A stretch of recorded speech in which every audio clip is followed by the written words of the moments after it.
Hello! Today my mother is going to share a xian饼 recipe with you. Xian饼is like 包子 filled with meat and vegetables and then squished and then fried in a pan. So it's actually like a 包子but then a more flat version. A friend of mine really liked the recipe and he asked me for the recipe. So my mother is going to share it today with you guys. And I'm going to give you some notes next to the recipe. And these are the ingredients for the dough and the filling. Okay, let's watch the recipe together. So you need yeast and hot water. 我这个是可以做setting的，弄2分钟。About 340 milliliters water, warm water. You can mix it, and you should also add a little bit of 1 teaspoon of sugar. You can mix it with chopsticks or with your bare hands. My mother first used gloves because she thought it was too sticky, but in the end she still used her bare hands. 刚才这个比例差不多，500克的水。我现在刚才要试，主要是看看500克的面要用多少克的水。So for 500 grams flour, you need about 350 milliliters of water. And you mix it, and then you let it rest for 30 minutes. It will grow, expand a lot, so then you have to massage it again to make it more bouncy. Yeah, she removes the gloves.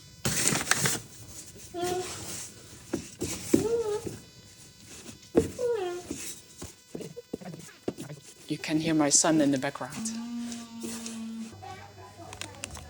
And then we prepare the ingredients for the filling.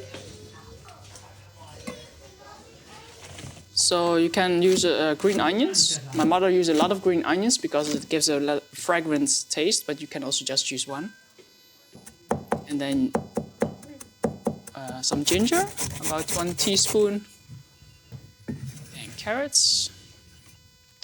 A little bit of carrots for the sweetness and for the color. About 5 pieces of spitskohl. About 5 pieces of lettuce? No. Kool. 用剪刀剪一下就好了。Vermicelli. You put the vermicelli in warm water and then it becomes a bit soft. And you can cut it to more like small pieces. So these are the ingredients. And then you add a lot of oil to the green onions and the garlic to get the fragrant flavor out. So add soy sauce and salt. Then also add the meat. 我还是觉得肉炒的差不多熟了，基本上熟了，再放菜，这样的肉的香味出来了。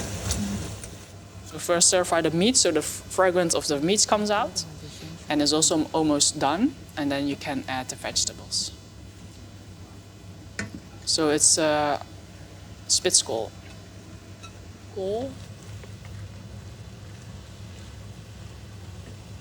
Cabbage, oh yeah. 5 pieces of cabbage. And you actually can cut the cabbages a bit smaller, but my mother made them about 5-7 centimeters, but it's a bit too big for the filling, so you can cut it a bit smaller. And then at the end, you add vermicelli. Vermicelli will soak up all the liquids from the vegetables.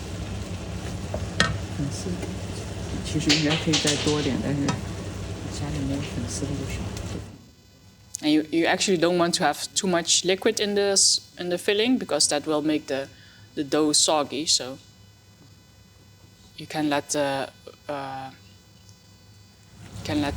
liquids evaporate. Taste it for if it's salty enough, and if not, you can add some salt.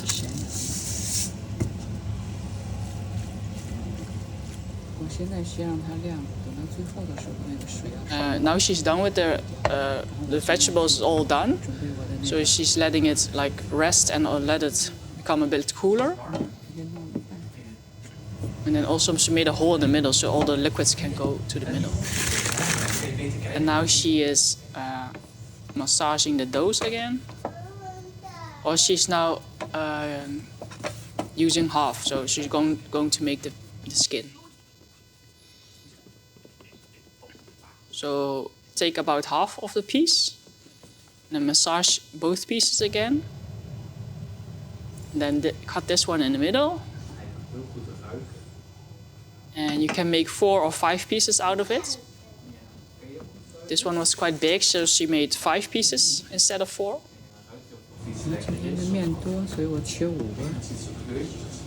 And it's a bit similar like making dumpling skin, if you know how to make dumpling skin. So cut it in small pieces, equal size pieces. And then every piece you can massage it again, so make it more bouncy. So make a little, like a round dough, so it's easier to roll it. And she's first preparing 4 pieces with filling, so then that one can rest, and then you can continue make the other ones, because they need about 15 minutes to rest with filling inside, so they can grow more, so it becomes fluffy. So this is the dumpling skin technique. So you hold one piece and then roll. And here she's removing the liquids of the vegetables.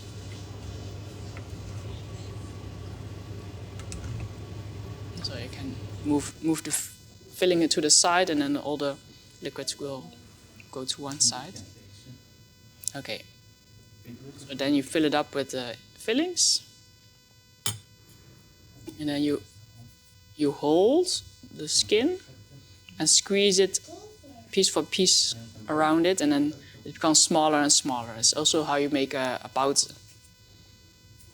So I'll show you again from a different side. So hold and squeeze, and then you can use your other thumb to push in the filling so it doesn't fall out. Yeah, and then you can. So this is actually the dumpling. A baozi, and then you flatten it a bit. If it's broken, if the dough is broken, you can use a small piece of other dough, and then fix the little hole. Just make it a small piece of like a band-aid, and you can fry it later. So here you can see again from the top. You hold the whole thing and then go around it. Squeeze, squeeze, squeeze. Then close it. Yeah.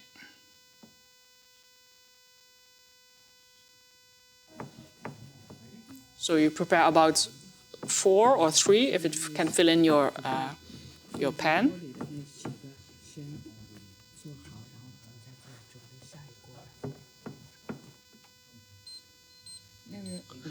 And then after 50 minutes of rising, you can put it on medium heat or low heat, I think.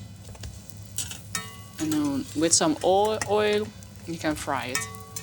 It's about 3 minutes for one side to get golden, 3 till 4 minutes. You can cover it with a lid. So a small layer of oil. 我再刚才压下去，它这个面黑了冒过来了呀。不会说我压了以后它就扁下去，那就没熟。这样的话就是应该，因为我这个是扁下去吗？那个也差不多好，因为现在这个先弄弄，它好了就，因为馅儿是熟的，只要面熟了就可以。So she's saying that if it's almost done, you push it down, then it will come up again. So it doesn't stay, the dough doesn't stay, and then it's done. Yeah. And then you have these golden crispy xian饼. Yeah. And that's the recipe. I think this all takes about maybe 2 hours, because preparing the filling takes quite some time, cutting, and the dough needs to rise about half an hour till, it rises I think about 1 hour, and then fill all the stuff. So it's about 2 hours. It's just like making dumplings, but then a bit easier because you have less smaller fillings. But yeah, and it's a really nice recipe. You can try it and eat it with lau gamma or a little bit soy sauce or vinegar. It's yeah, really nice. You guys should try it.